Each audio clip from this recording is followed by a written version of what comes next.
Good morning, good evening. Today, we are talking to Jennifer Dixon, who is a fitness coach, a Pilates certified teacher. She's also a yoga instructor. And now I'll hand it over to her to introduce herself in more detail. Hi, Annika. Thank you so much for having me on. It is an honor and a privilege to be here. As you said, my name is Jennifer Dixon. I have a yoga and Pilates studio in Chattanooga, Tennessee. It's called Thrive Yoga and Wellness. And I was introduced to a fitness company at the beginning of 2020. It was a company I'd never heard of, Fitter. I got to meet the founder, like online or whatever. I was introduced to him and he brought me on to become a fitness coach. And I ended up becoming the very first US fitness coach for the Fitter company. And so as of 2020, I am now a authorized Ashtanga yoga teacher, what is it? An experienced registered yoga teacher. That's 500 hours. It's like, they sounds all formal, right? And I'm also a certified Pilates instructor. So I like to do a lot of exercise. That's basically it. These days, that's what I do. Oh, nice. Thank you. And congratulations for your Thank you. certifications. So, okay, I know you have more background in the corporate also. I would just like you to talk about that how you started your career, like what was your first professional career, and then how you landed up here in this health and fitness industry. Sure. So when I was very young, a wee young tyke, I was I went to college early. I did the first of its kind, at least in my area, where I did my senior year of high school and college at the same time. And so when it got to be time for me to, think about my big girl, what was I going to do? I started looking around for internships in my area So, and what, if I can ask, what did you study? economics and finance. Thank you. And where was that? That was many, many moons ago. And it's really funny. So that was actually, they were just introducing Excel spreadsheets in my master's program. That's how long ago it was. So anyways, I can do time value of money long ways. So that's shows you the age. But anyways, I started looking for internships, and a local energy company here where I was in Chattanooga, they had an internship on their energy trading floor. And at the ripe old age of 19, I would, what you probably would call today, internet stalked slash probably was very aggressive in trying to get the position. I sent them an email. I remember I sent the hiring manager an email on a Friday with my resume. On a Saturday, I emailed him again, even though it wasn't business hours, but I emailed him again just to make sure that he got the email from Friday. Because again, I think I was 18. I think I hadn't quite turned 19. I You're was about to really, turn. really young. Yeah. I was very, very young. And so then on Monday, I emailed him again just to see if he had any questions. I'm not kidding you. I was very, very determined to get this. And on Tuesday, I got a phone call. And so I had the interview, I think it was the next week. And it was so funny because I had to go out and buy a suit. I mean, I had, and I actually wore pantyhose. And I was so nervous. I was this young kid in an office full of all these like scary looking adults. And they asked me what I knew about electricity. And I looked around because I was like, oh, I didn't prepare for that. Like you do your research and it's like, what are your strengths? What are your weaknesses? I had those, but like, what do I know about electricity? And so I looked around and I said, well, I know that if I flip that switch up, the light should turn on. And if I flip it down, they should turn off. And if it doesn't, I need to call my dad. I'm pretty sure that's why I got the job. And so I interned for them for about a year and a half until I finished my undergraduate degree. Interestingly enough, I got a phone call from my boss's boss, and the phone call had asked if I wanted to come to work for them. The company's name was TVA. And I was like, sure, whatever. I didn't have an interview, and the next day my boss came up to me and he said, congratulations, you got the job.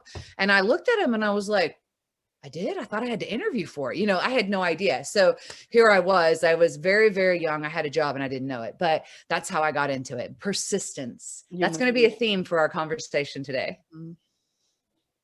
Good.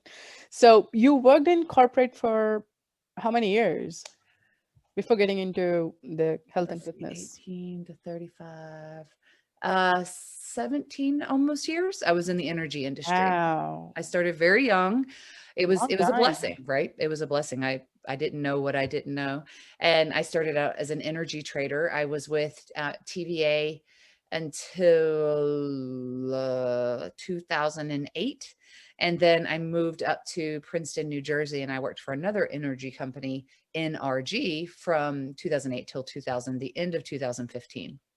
Okay. So what brought you into this, what you're doing now? Very good question. So I hurt my back when I was 28. I used to 28.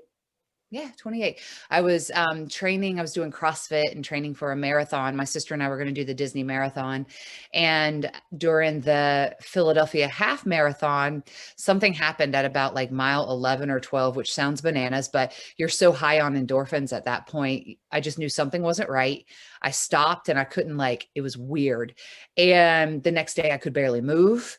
I walked all of Thanksgiving like a little old lady, and I'd never been in so much pain in my life. And I just, apparently at that point in time, I must have zigged when I should have zagged. And I ended up hurting my back really bad. And as if that wasn't enough, I went and got into, I took some steroid shots. I don't know if you've ever heard of those Yep. epidural shots. I got 8 rounds of 4 epidural shots over the course of the next 2 years, Wow. because my back was just, it was in pain. And I was also doing CrossFit at the time. I left that out. Nothing wrong with CrossFit. It was just, it's really good exercise. But for somebody that's very competitive like I am, and I was closer to 30 than I should like to admit. And I hurt myself being too competitive. That's all there is. And so the doctor told me I couldn't get any more epidural shots, that I had to have surgery. And I wasn't 30 at the time. And my father has had surgery on his back. He has some fusions in his low back. And I saw how good that was doing. And I knew that that was not the road that I wanted to take. So that's how I found yoga and Pilates back, oh gosh, about 12 years ago. I started practicing yoga and Pilates. My boyfriend, now husband at the time, I was so depressed, Annika, because I'd always worked out and I couldn't work out. I was like in bed all the time. And my boyfriend, now husband, said, "Why don't you try yoga?" And I was like, yoga's for sissies. I don't want to do yoga. And he took me to my first heated power class and I fell in love. At the beginning of the class, like I had to use, I call them the oh my crap handles, in the car, those little handles. Uh-huh. I had to use the handles sometimes with 2 hands to get myself in and out. That's how bad my back hurt. On the way to get to the yoga studio, I had to use the handles to get out of the car. It was upstairs, so I had to like use the railings to go up the stairs. My back was that bad. And at the end, I swear to you, I could have jumped up and down. It was amazing. It was like right then and there, I knew there was something magical. And shortly thereafter, I just kind of jumped right into that world. I joined my first teacher training, Never to Teach, just to learn more about why my body felt better. Why yoga more than Pilates? Well, yoga teacher trainings are easier to get into. They're usually a little more flexibly scheduled, and I was gainfully employed. I was a trader at the time, so I couldn't commit to the rigorous nature of Pilates training at that time. And so I just jumped into the yoga training. I did the introductory training, the more in-depth training, and then I just kept doing more and more and more trainings. And I've been training with my teacher, Manju Joyce, now since 2012, I believe, about 10 years. And that's kind of, I used to joke, I know you asked how I got to fitness from corporate America. I started teaching yoga on the side just because it was fun. I never cashed my yoga teaching checks. I used to laugh at them because I was like, this is silly. This is peanuts. And I did. I had a stack of checks that I had never cashed in my desk at my office because I just did it because it was fun. And I got laid off from work in October, on Halloween of October 2015. I was I just had my first baby. I don't know if I'd ever told you this story yet, Amika. No. I had just had my first baby. I'd been back at work for 2.5 weeks. Oh, And wow. I knew something wasn't right. You're in corporate America and you're on projects and things. And so all of my pre-baby projects, when you expect to come back, you expect to start being handed them off. They Correct. weren't they weren't being given back to me. And I came back on a Wednesday. That first half a week, I just figured, oh, that's so nice of them. They're letting me figure out how to schedule pumping in the breastfeeding room, all that kind of stuff. And then that first full week, they weren't even inviting me into meetings for the projects I had been on beforehand. And so I remember coming home to my husband thinking, we're in trouble. I need to find another job. I actually went to my old boss and I asked if there was any jobs opening because I just knew something wasn't right. You know how you just know. Hmm. And so that following Friday, they brought me into the room. They had tissues, they had the HR on the line, and the boss who we'd never really jibed. We didn't have a contentious relationship, but when there's a boss that is trying to help your career, and then there's a boss that's just like, I understand. Yeah.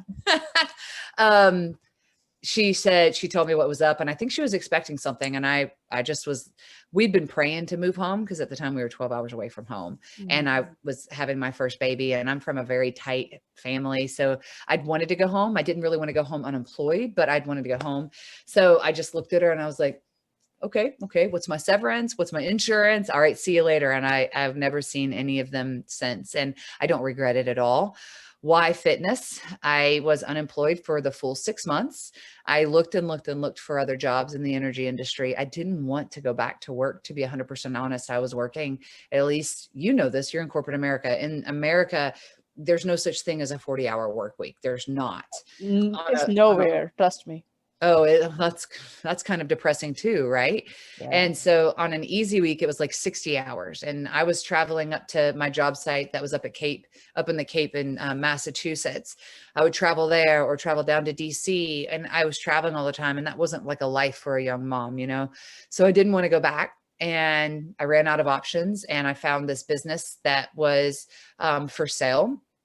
And I said, hey, honey, why don't we do this? So we took my retirement and we bought a business. And that's how we got into the fitness world. So, okay. Really long story. Sorry. No, it's fine. So, you talked about how difficult it was there in the corporate because I have been there too. When you are a new mom and then you're running back to work, you are not probably, everybody tries to give you space, but you are not liking it because you want to work. You have come back to work and it's not easy. So, one question, how different you think is the industry that you are in, and not only moms, but how the females are treated different? Is there any difference, or what you have seen so far?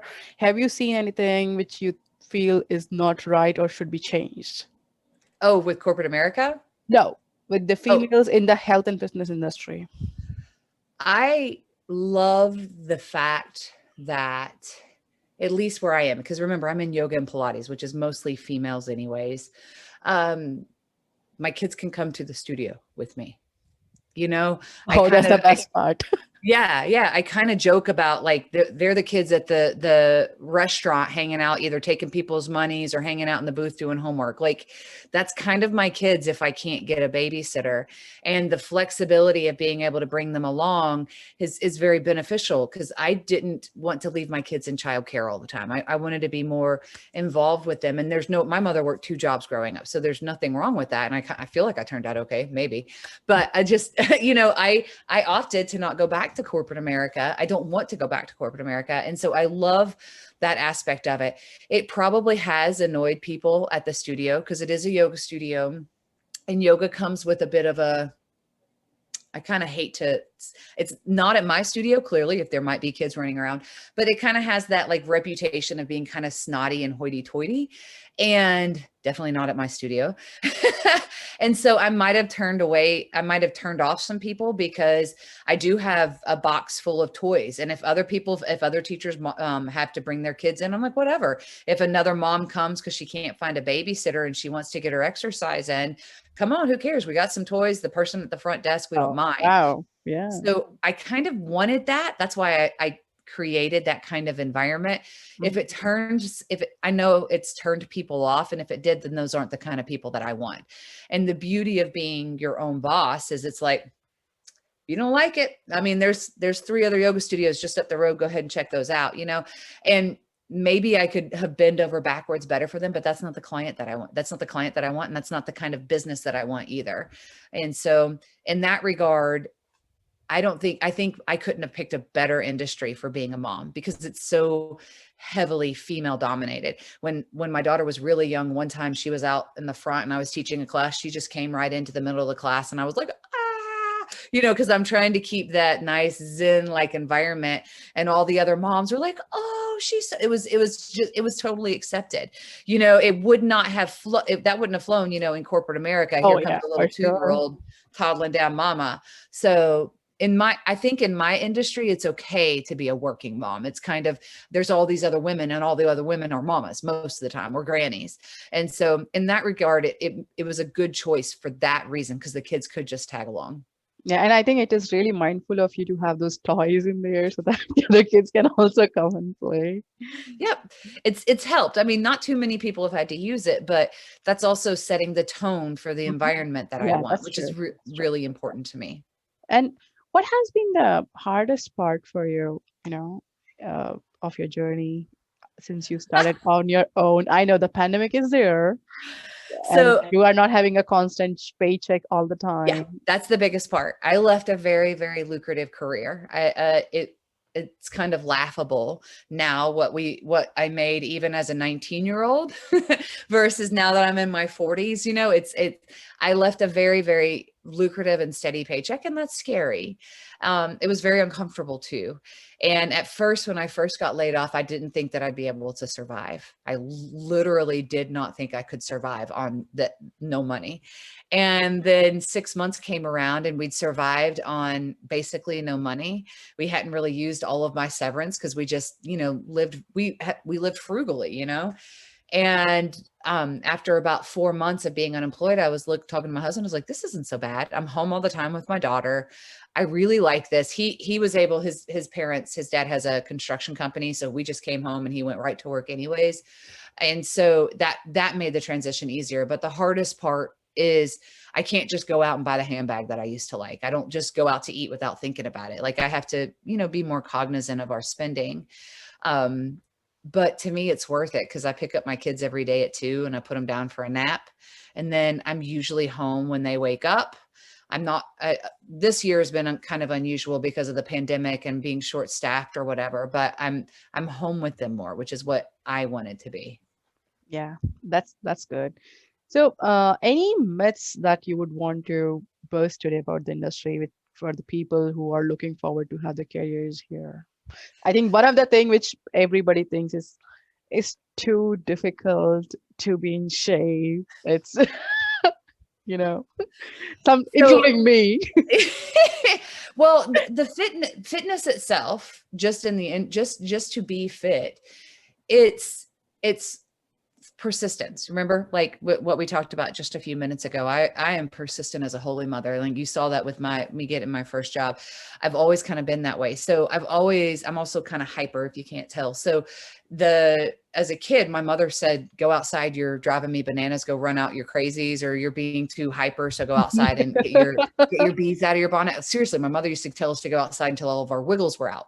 And so this is kind of just me naturally, is very, very, I move all the time. It's hard if the habit is not there. It's very hard to pursue that fitness lifestyle. But once the habit's there, just like anything else, if you have the habit of coming home, turning on the TV, popping dinner in the microwave and drinking a beer, that habit's hard to break. Like that's a hard habit to break, to just come home, watch TV and sit. But once that habit's not there anymore and another habit's taken its place, then it becomes easy, right? And so for me, it's not hard because it's part of my habit, my daily routine. I do some sort of physical activity every single day, and it makes me nicer. Again, because I'm kind of hyper. And so if all of that energy is in there and I can't get it out, then everybody around me suffers. So to get that extra energy out, even though I complain of being tired, to get it out makes me nicer. So that part's hard. The key to being successful in the industry, if you want to make that be your career choice, there's two things, and I'm reticent to say one of them. I'll touch on it. It's persistence again. You have to, and as women, I feel like we are told to kind of be quiet. Don't be pushy. Don't be salesy. I struggle a little bit with that. I'm kind of pushy naturally, but I don't feel like I'm very salesy. I'm just like, do it, but that's not salesy. There's a difference. There's a fine line. So you have to be persistent. You have to put yourself out there. I fought this tooth and nail about, I don't like being in front of the camera. I don't like taking pictures of myself. I've never thought of myself as photogenic, but you have to do that in today's day and age. Like, people have to see what you're doing. People have to see you you have to stay top of mind. Right. So in the fitness industry, you have to sell that. Like, it's basically selling that image of fitness. And I used to fight that too. JC helped me with that a lot, actually, because I've always been active. I haven't always been, with JC and the fitter program, I've lost, I guess, the last like 10, 12 pounds, not a ton, but enough. And JC said, and this bothered me. Oh my gosh, this bothered me so much. And I fought it. I fought it for the 4 years prior to, with me owning the studio. I didn't care. I ate whatever I wanted to eat. I was 10, 12 pounds heavier, but I didn't care. I would come home and I would eat, and I exercised all the time. So it didn't bother me. I certainly wasn't the same size I was in college, but I'd had 2 kids. And to me, that was kind of okay. I didn't care. And JC said, nobody's going to follow you as a fitness instructor if you aren't fit. And I was like, I'm fit. I was mad. I was like, you do this many push-ups. You know what I mean? And I was strong, but there's a difference, and it bothered me. It really bothered me, but I followed I was a good soldier. I did what I was told. I quantified my nutrition. I trusted the process, and I continued to do what I was already doing exercise wise. I just kind of minded what I was eating. And then suddenly that extra baby weight was gone, and I was suddenly back to the way I was in college. And then suddenly people started listening to me and taking me more seriously when it came to my advice for fitness. And I was like, this is the same exercise I was doing before when I was 10 pounds heavier, but now you want to listen to me before. And so there's truth in it. And it bothered me. It bothered me so bad. And honestly, I still struggle with it because it's the holidays, and by golly, I want to just eat whatever I want to eat. And I'm sitting here, I have to be mindful of it because there's people that look to me for guidance, and they look up to me as somebody that they want to emulate. And I can't just, go balls to the wall with the cookies like I would have normally done even last year. And so I guess those are the 2 myths. You have to walk the walk and talk the talk and be very persistent about it. Yeah, so you have to show them and that you have that, and then they will follow you. Basically, that's what you're trying to say. Full disclosure, I still do eat cookies. I just don't eat as much as I used to eat. I don't want anybody watching this being like, oh, I'm never going into the fitness industry if I got to give up cookies or wine or whatever. It's just moderation. It's learning how to do it within moderation. That's true. So, what are different careers that someone can take in health and fitness industry? Good question. It really depends on the personality. It really, really and truly does. To be a studio owner in yoga or Pilates or really any health industry right now, especially with the pandemic, you've got to have tenacity, like it's nobody's business. You've got to have thick skin. I think we talked about that the other day. You've got to have thick skin. You can't take no for an answer, and you just got to keep going. My daughter was giving me a pep talk just today before we started talking, because I was tired, and I've just been working so much because of the holidays. Everybody's gone or sick or hurt.